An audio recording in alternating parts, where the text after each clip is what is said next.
Hello दोस्तों, कैसे हो आप लोग। आज की कहानी साक्षी की कहानी है, जो 2 दिन से आप लोग न्यूज़ चैनल पे लगातार देख ही रहे होंगे। दिल्ली के शहबाज डेरी इलाके में रविवार रात एक युवक ने हैवानियत की सारी हदें पार कर दी। साहिल नाम के इस युवक ने एक नाबालिग लड़की, जिसका नाम साक्षी था, 40 से अधिक वार कर बेरहमी से हत्या कर दी। आरोपी बीच सड़क पर किशोरी पर चाकू से ताबड़तोड़ हमले करता रहा। इस दौरान वहां मौजूद कई लोग मूक दर्शक बने रहे। आइए आपको बताते हैं साक्षी हत्याकांड की पूरी कहानी। दिल्ली में 16 साल की लड़की की चाकू मारकर हत्या के आरोपी साहिल को साकेत कोर्ट ने 2 दिन के पुलिस रिमांड पर भेज दिया है। रविवार रात साहिल ने चाकू से ताबड़तोड़ वार करके साक्षी की हत्या कर दी थी और लोग तमाशबीन बने रहे। और सिर्फ चाकू से ही नहीं, साहिल ने ये पक्का करने की कोशिश की कि वो जिंदा है या मर गई। चाकू के बाद उसने पत्थर से भी उस पर 6 वार करे, जिसके बाद वह बुलंदशहर में स्थित अपनी बुआ के घर जाकर छिप गया, जहां से पुलिस ने उसे गिरफ्तार किया। हालांकि साहिल ने गिरफ्तारी से बचने के लिए अपना मोबाइल भी ऑफ कर दिया था, ताकि उसकी लोकेशन का पता न चले। लेकिन साहिल की बुआ के एक फोन से आरोपी की लोकेशन मिल गई और वह पुलिस के हत्थे चढ़ गया। सबसे हैरानी की बात तो यह है कि साहिल ने खुलेआम साक्षी का मर्डर किया। आप लोगों ने अभी तक उसके मर्डर की सीसीटीवी फुटेज देख ही ली होगी। अगर नहीं देखी है तो मेरे चैनल पे ही मैंने अपलोड की है, आप लोग देख सकते हैं। उस वीडियो में आप देखेंगे कि उस गली में कितनी चहल पहल थी। किसी ने भी साहस दिखाकर साक्षी को बचाने का प्रयास नहीं किया। साहिल पर इस कदर खून सवार था कि चाकू मारने के बाद भी उसका दिल नहीं भरा। उसने वहां से एक बड़ा पत्थर उठाया और किशोरी पर ताबड़तोड़ हमला कर दिया। पत्थर मारने के बाद भी साहिल अपनी लातों से उस पर हमला करता है और वहां से सबके सामने खुलेआम फरार भी हो जाता है। दिल्ली पुलिस सूत्र ने बताया कि लड़की की हत्या करने के बाद आरोपी साहिल रिठाला गया और वहां पर एक सुनसान सी जगह देखकर हत्या में यूज किया हुआ चाकू फेंक दिया। इसके बाद उसने पेशेवर अपराधी की तरह पुलिस को चकमा देने के लिए बुलंदशहर के लिए 2 बसें बदली। वो इतना शातिर था कि उसने अपना मोबाइल फ़ोन भी ऑफ कर दिया और उसको लगा कि शायद इसके बाद भी उसकी लोकेशन ट्रेस हो सकती है।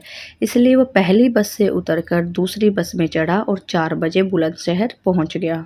बुलंदशहर में साहिल की बुआ रहती थी, जहां वह सोमवार को सुबह 4 बजे उनके घर पहुंचा।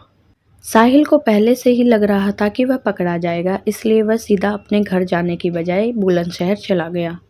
अगले ही दिन सोमवार को हत्याकांड का दिल दहला देने वाला सीसीटीवी फुटेज सामने आया, जिसमें करीब 1 मिनट 26 सेकंड के वीडियो में साहिल बीच गली में साक्षी पर हैवानों की तरह हमला करता दिख रहा था। और शुरुआत में ही एक लड़के ने थोड़ी सी हिम्मत दिखाकर एक बार साहिल को पकड़ने की कोशिश भी की थी, लेकिन साहिल के सिर पर खून सवार देखकर वह भी पीछे हट गया। घटना का पता चलने के बाद पुलिस साहिल के घर पहुंची, पर साहिल वहां नहीं था। पुलिस वहां से साहिल के सभी घर वालों के फोन नंबर लेकर आई और नंबरों को सर्विलांस पे लगा दिया। पूरी रात तो साहिल का पता नहीं चला, पर सुबह साहिल की बुआ का फोन साहिल के पिता के फोन पर आया। वह साहिल के बारे में बताने के लिए फोन कर रही थी, जिससे साहिल की लोकेशन का पुलिस को पता चल गया। पुलिस साहिल के पिता को साथ लेकर बुलंदशहर के पहासू थाना क्षेत्र के गांव अटेरना पहुंची और साहिल को गिरफ्तार कर लिया। अटेरना से पकड़े गए साहिल की बुआ के पुत्र अमन ने बताया कि साहिल सोमवार तड़के करीब 4 बजे उनके घर पहुंचा था। दरवाजा खोलने पर जब सबने पूछा कि इतनी सुबह कैसे आना हुआ, तो उसने बताया कि वह पास ही में अपने एक दोस्त के घर आया हुआ था। वो वहां से इतनी सुबह घर कैसे जाता, इसलिए वह वहां आ गया। अमन ने बताया कि इसके अलावा उसने कोई जानकारी नहीं दी। अमन ने बताया कि करीब 8 महीने पहले ही वह साहिल के घर गए थे। उसके बाद वहां पर कभी आना जाना नहीं हुआ। वो दिल्ली में कम ही आते जाते थे। उधर प्रारंभिक पोस्टमार्टम रिपोर्ट में साक्षी के शरीर पर चाकू के 16 घाव मिले और खोपड़ी भी टूटी पाई गई। दिल्ली पुलिस की पीआरओ सुमन ललवा ने बताया कि साहिल और साक्षी 3-4 साल से रिश्ते में थे। साक्षी की लाइफ में साहिल से भी पहले एक लड़का था, जिसका नाम प्रवीण था। प्रवीण के साथ साक्षी रिलेशन में थी, पर कुछ साल पहले ही उनका ब्रेकअप हो गया था। उसके बाद साहिल उसकी लाइफ में आया। साक्षी ने प्रवीण के नाम का टैटू भी अपने हाथ पर गुदवा रखा था और प्रवीण के बारे में साक्षी के परिवार वालों को भी सब पता था, पर साहिल के बारे में उनको कोई खबर नहीं थी। कुछ समय पहले साक्षी की बात परवीन से दोबारा शुरू हुई, जिसकी वजह से साहिल को प्रॉब्लम होने लगी और वह साक्षी को परवीन से बात करने के लिए मना करता था, पर साक्षी नहीं मानती थी। सिर्फ इतना ही नहीं, परवीन के आने के बाद साक्षी साहिल को इग्नोर भी करने लगी थी, जिससे साहिल का गुस्सा बढ़ता गया।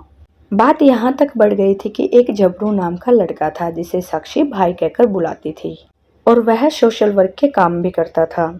तो साक्षी ने झबरू को बोला कि साहिल मुझे परेशान करता है, प्लीज़ आप उसे बोलिए कि मुझसे दूर रहे, मैं उससे कोई बात नहीं करना चाहती।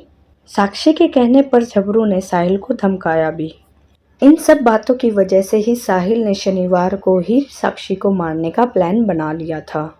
पुलिस को पता चला कि किशोरी अपने पिता, माँ और छोटे भाई के साथ जेजे कॉलोनी शाहबाद डेयरी इलाके में रहती थी। उसने 10वीं कक्षा की परीक्षा दी थी, लेकिन कुछ दिन से वह परिवार से अलग अपनी एक सहेली के पास रहती थी।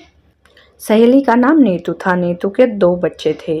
नीतू का पति हाल ही में जेल गया हुआ था, जिसकी वजह से नीतू के कोर्ट के चक्कर लग रहे थे। इसलिए उसने साक्षी की मदद ली और कहा, मेरे बच्चों की देखभाल करना जब मैं कोर्ट जाऊं।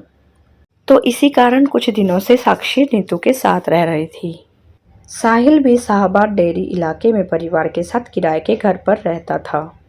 साहिल के परिवार में 3 बहनें, माँ और पिता हैं। पिता मजदूरी करते हैं। साहिल एसी मैकेनिक है। वह उसी इलाके में एसी और रेफ्रिजरेटर की मरम्मत करता था। रविवार को नीतू के बेटे की जन्मदिन की पार्टी थी। साक्षी उसी के घर जा रही थी, जहां बीच में साहिल ने उसको रोक लिया।